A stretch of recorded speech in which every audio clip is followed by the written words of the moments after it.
Hello everyone and welcome to the BPSA's How to Campaign workshop. This is a workshop we're running to prepare you for the advocacy competition that we have coming up and just to help students out to learn more about campaigning as a student, which is great work that you can get involved in. So next slide, please.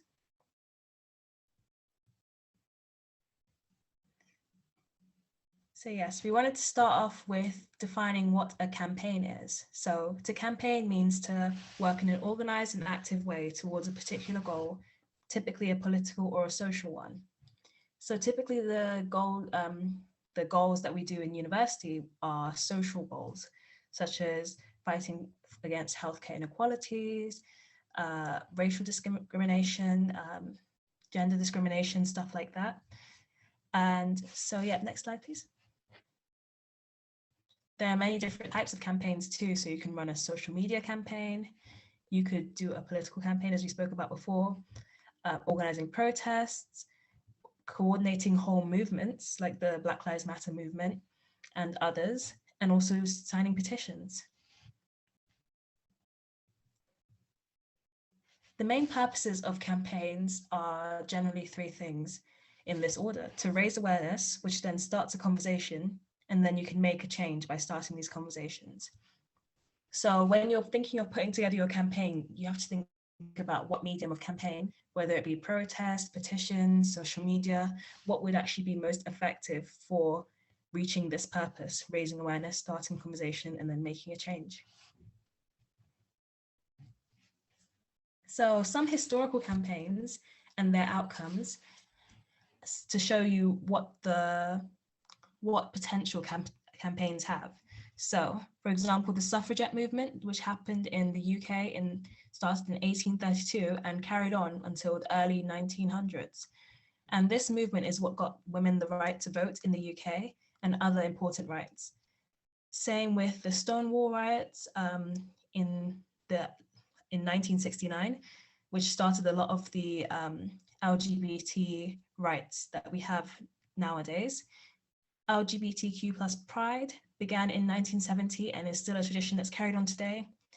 Climate change campaigns began picking up speed in like 1988 when it became a global issue, and the Black Lives Matter movement, which started in 2013. So these are all historical campaigns that we can actually like measure their impact by how relevant they are today. And none of the progress we would see today would have happened without these movements. And a lot of these movements started off small. They started off as volunteer projects, but now they have a massive impact on society.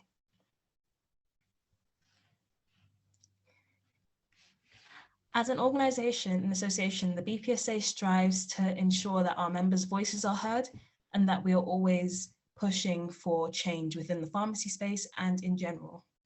So recent campaigns we've run, right now we're running the Black History Month campaign, which we also did last year.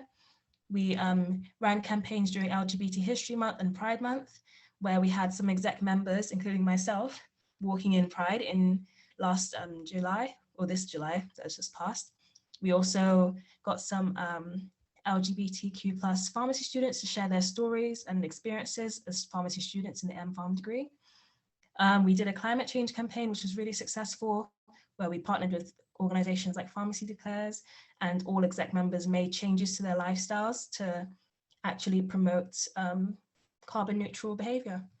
So yeah, we as an organization are really passionate about increasing our campaign work and making sure we do good campaigns that are actually sustainable, they have longevity, and that they actually make an impact in the pharmacy world and beyond. Next slide, please. So Emma's going to now speak to you about the advocacy competition that we have made for you guys. So hi, yes, so we're very excited to launch the first BPSA competition for this mandate, and the first competition as part of the BPSA Black History Month campaign. And that's going to be an advocacy competition on planning a campaign on health inequalities. And we're excited to launch that by the end of the week. So the price is free ticket to awards night at annual conference, which is to be held in Portsmouth this year in April. And basically it's a form guiding you through what things you need to consider when you're planning a campaign. And the winner will also get to run this campaign for the whole mandate with BPSA. So the deadline for that is 24th of October. So it's roughly in about 2-3 weeks time. And yeah, if you want to find more information about that particular competition and many more during the mandate, you can head to the BPSA website onto the competition subtitle and also refer back to our social media posts for more details. And again, if you've got any questions, you can get in touch with me on, that's my email. So I'm the current competitions coordinator.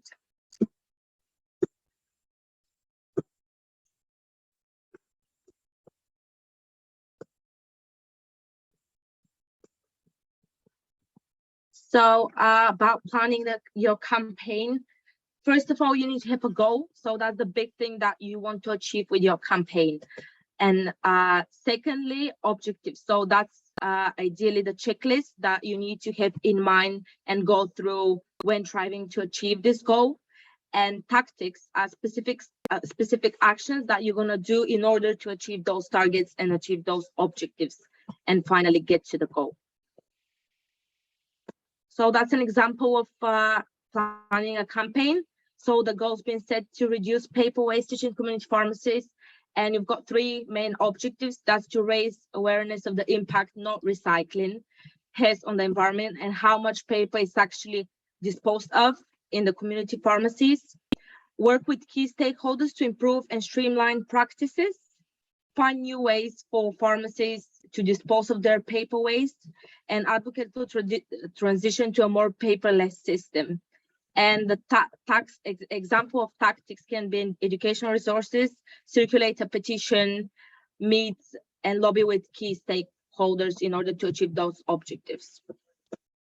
So some campaign tactics, first of all, is collective care. So building a group culture, and that's to celebrate your members and successes. So lean into mutual aid, ensure everyone's needs, interests, and motivations are catered for within the campaign. You've got lobbying. So that's sending mass emails or tweets and supporting others to contact stakeholders of MPs by providing templates. You can also use They Work For You and write to them to research and contact MPs about your issues and arrange virtual meetings to get in touch with them. So get arty, so be crafty, and example of that can be sticking plasters. So visualize your campaign. What do you want to achieve with it? How it's going to attract your audience? So use social media, art installation with a message can also be used. Poetry, open galleries, all these can be used to promote your campaign. Then you've got network. So attend or hold events where possible to get to know your community and other campaigners better and build your allies, because that will help with your campaign. Then lean and support. So find out who's been hardest, help these causes with what they need. So when planning your objectives, keep in mind what are actually people affected by and what's the issue your campaign is focused on. And yeah, just reflect back on these important issues when planning your goal and objectives.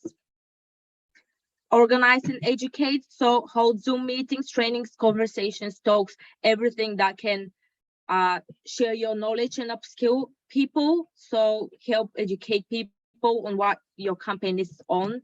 And also similarly to the promotion, flyers, letters, and posters can also be used alongside social media. And some more, as Noni mentioned already, petitions is a big one as well. Fundraising, which they do for mainly most charities. And yeah, virtual days of action, non-violent action, socially distanced events, and just anything you can do to get your goal and campaign out there to the people. So we're now going to hear from Adana, who is a NHS graduate management trainee. She did her pharmacy degree at the University of Nottingham, and she was also on BPSA exec before. She's done a lot of campaign work as a student, and so we wanted to hear her perspective on campaigning as a student and give you guys some advice. So Adana, if you would like to come onto the floor. Hi there. Can you hear me properly? Yep, Yep. we can hear you. Okay. Well, thank you for having me. And like Melanie said, my name is Adana, and I'm currently on the NHS grad scheme. So I only just started, and in my first role, I'm an operational manager for a surgery in a hospital. And yeah, it's only a month in, but basically the, I guess, purpose of my role is just to make sure that the surgery service is running as it should. So that includes having enough doctors, obviously waiting lists, making sure that the wait times are adhered to. Yeah, just everything that makes sure that the service is running smoothly. And as Nani said, I went to the University of Nottingham. I did my pre-reg, half community, half hospital. And in my time in Nottingham, I got involved in quite a few things, one of which was a campaign to basically kind of increase the, I guess, awareness around inclusion issues to do with race in the curriculum. So I know I have a few questions on that later, but yeah, that's just a brief, I guess, intro.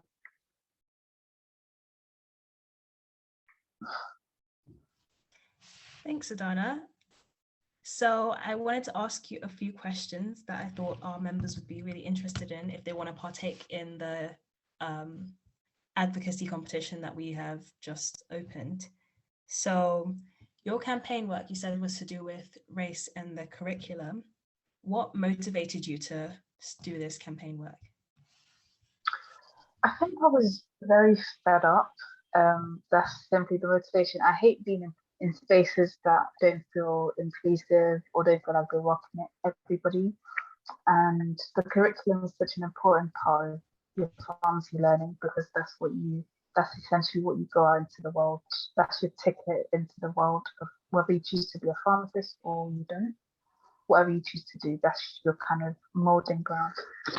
And I thought that it was very important to get it right from that stage because people say that education is power, and I guess the more you know. So it was very underwhelming that it wasn't being done right, and there were simple things that was not being picked up. And this is way before the the wave of the Black Lives Matter movement that happened in June of 2020. This was even before that. And I just add that to say that these are issues that have been ongoing for a long time. And from my, I guess, first year in uni, I noticed that, for example, when we're learning skin conditions, we're not being showed it on a black skin tone. Or I remember when I was learning about asthma and cyanosis in second year, and I asked my lecturer what that would look like on a black skin tone, and he didn't know. So yeah, it was just, I guess, frustration, and I'm not someone to just complain. I'd rather change what I'm complaining about. And so yeah, that was, I guess, what motivated me. Yeah, and it's interesting, these issues are still something that we're continuing to fight for, though the conversation's been going on for a while. I like what you said at the end about, like, you're not someone to sit whilst you see injustices, you want to actually solve them. So what was like the first step you took into making these changes, into campaigning for change? Yeah, so the first thing, when in my last sort of sentence I said that I'm not someone to sit and change and watch things not happen. And for me, change means either getting it done or going to who you think can get it done. you don't actually have to do it, but as long as you go to someone that can do it. So I thought, who can help me? And I thought the person that's in the best position is the I forgot what the official title is, but basically the farm curriculum coordinator in my uni, is in the person that makes sure that the course is running.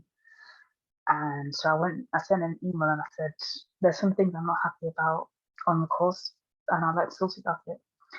And so I went to her office and we had a chat, and there and then we talked about the issues and we set up a plan, and that plan included a team, and the team then went on to do the work that was needed, and we eventually managed to get it published. And when I say do the work that was needed, we managed to comb through the curriculum and look at the gaps in every single module of things that could be done better or communicated better or be a bit more representative.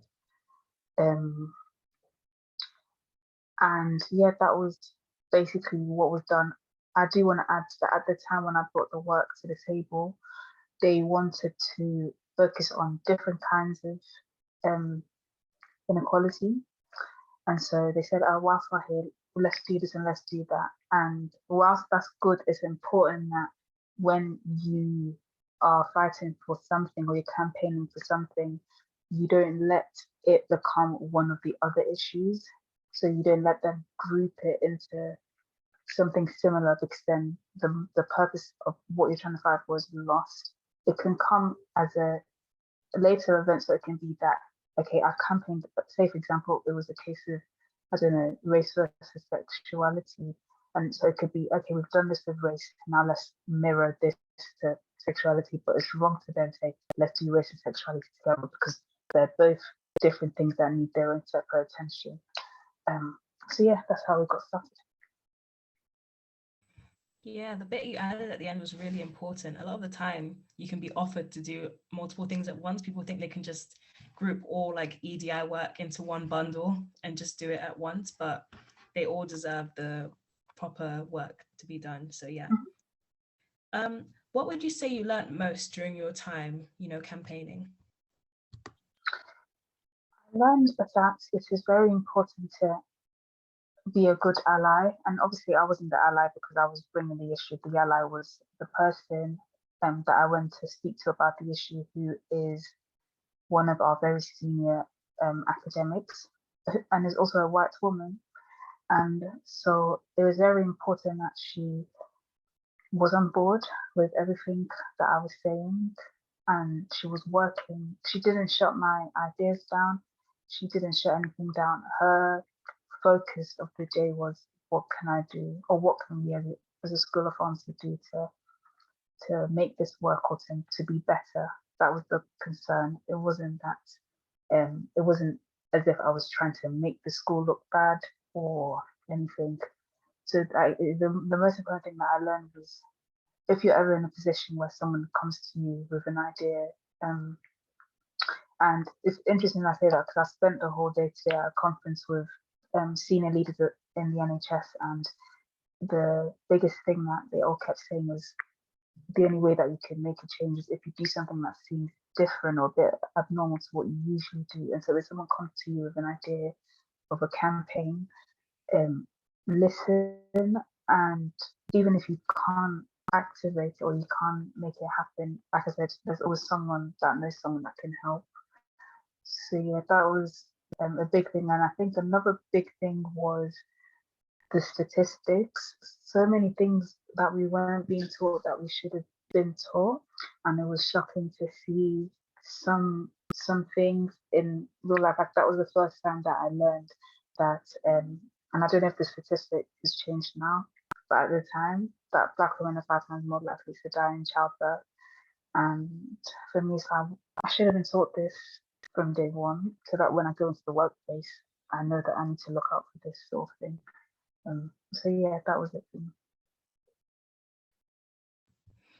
It's really promising to hear that in a conference with senior leaders in the NHS, they're saying that they want to actually actively listen to campaigners and people who come with new ideas. So that's kind of hopeful, I guess, for the future. Yeah. So With the skills then that you developed during campaigning, because I'm sure that it took new skills to, you know, comb through the curriculum and do all these meetings and work towards changing the curriculum. Have they contributed to your work life now? Have they contributed to your career progression in a way? Well, yes and no. Yes, because I was able to talk about something in my interview to get my job. But in terms of the actual skills, they have just really, I guess, opened my eyes. What I did, whilst it might have seemed big to some people, to me was just, I guess, a stepping stone to greater things to happen. And so it really taught me the importance of what I had to lead a team. So I developed my leadership skills, and I had to share a vision to the team and work together to produce the result. I also learned that, which I think is very important for me, is that you can make change. It doesn't matter whether you're a student or whether you're, I mean, at the time when I started it, the biggest thing that I had under my belt was that I was a BPSA rep. That was I hadn't even become an exec yet. But that was just the biggest thing. So you don't have to be, I guess, an executive member of something or a senior thing. You can make change. Even now that I've just started my new role, something that I'm constantly thinking about. Okay, how can I do this better? Or how can I make a change? Health inequality is something I'm passionate about, and so I'm constantly thinking about, you know, where we can be better. Teamwork is really important. I couldn't do it by myself, and if you look at the paper that was published, there's about, I think, 9 names on it. Like I said, we had to go through each module. I couldn't do that on my own. So working with the team was really important, trying to remind them, you know, why we're doing what we're doing. Yeah, I think that was the main thing, was just that collaborative working together as a skill that you need in any job, really. Fantastic. And you mentioned briefly, like when you first started, you didn't have many, I guess you could say, like much experience to your name or things like that. So were there ever times where you felt like an imposter syndrome because of that, or lacked confidence in what you were telling people? And if so, how you overcame that? And if not, how did you keep up that confidence whilst you were working, even without prior experience? Yeah, oh gosh, imposter syndrome. Do you know what? It never goes away. Even now in my new job that I started, I'm feeling the imposter syndrome. At the time, I don't think, okay, my imposter syndrome didn't come whilst I was doing the job. My imposter syndrome came with the accolades that came after I'd done the work. So the media recognition, and even when I was put on the Women to Watch list, and think, oh, am I meant to be here? So I think for me, well, I'm a Christian, so I did a lot of praying about it, but then I also did a lot of talking to people about it and just trying to remind yourself. I don't think imposter syndrome. I think imposter syndrome is normal. It's something that when you're in a territory that feels new, you feel a bit like, am I supposed to be here or whatever? And so you really need to talk to people. And something that I've learned today from my conference is that as a leader, you're not a hero, and it's okay to put your hands up and say, I don't know what I'm doing.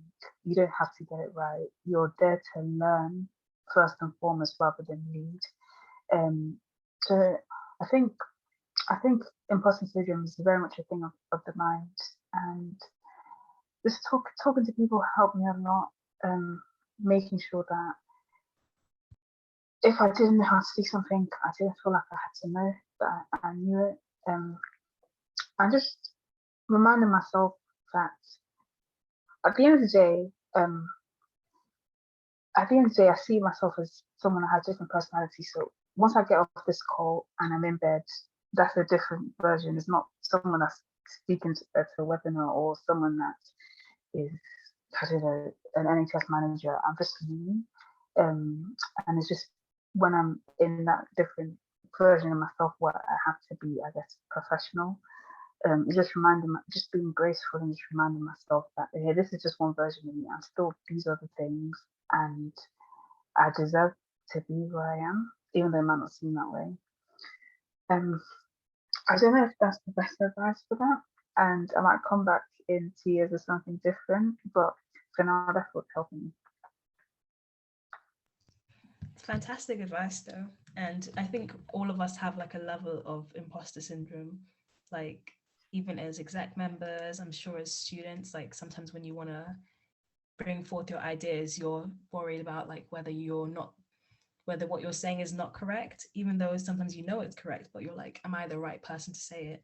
So I think that's important advice for anyone in any stage of their career or student life.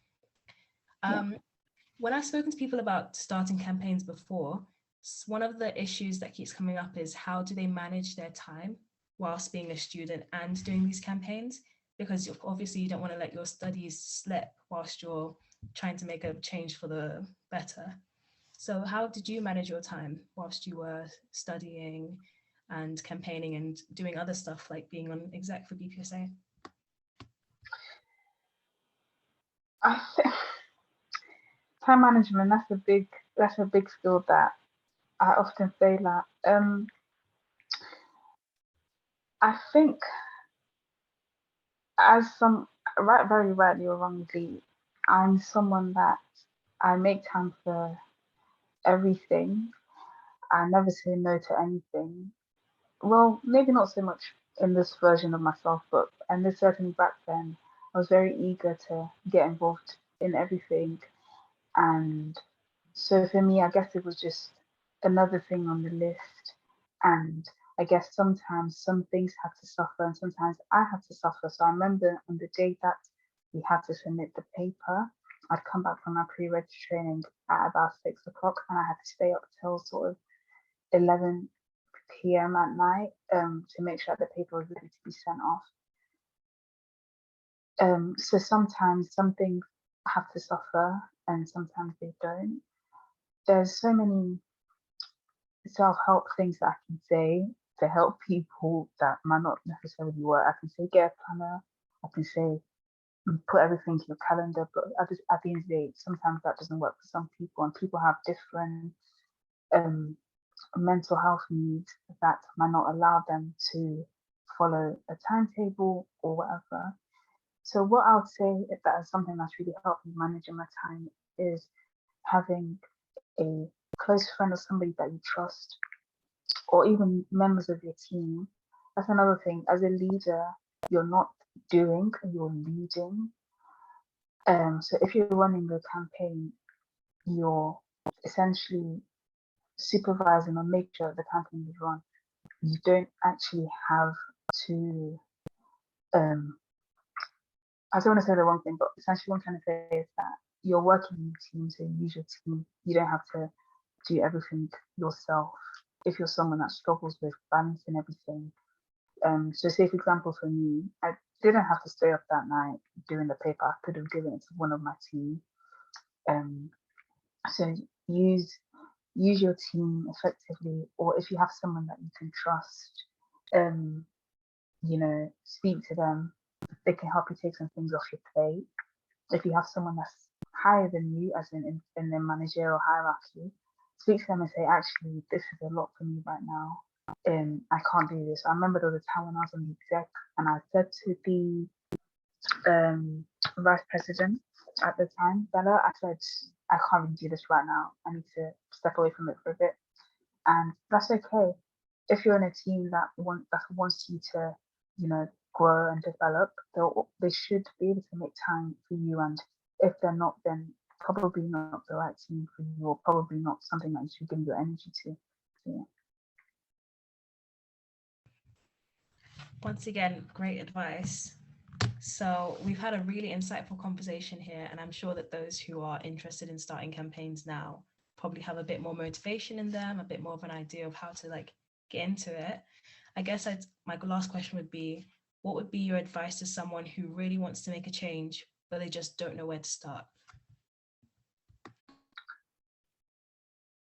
They don't know where to start, as in they have the idea but they don't know like sort of the first step. Is that what you mean? Yeah. Speak to your friends. So when I first got the idea of the campaign, I spoke to my friends and I said, this is what I'm thinking.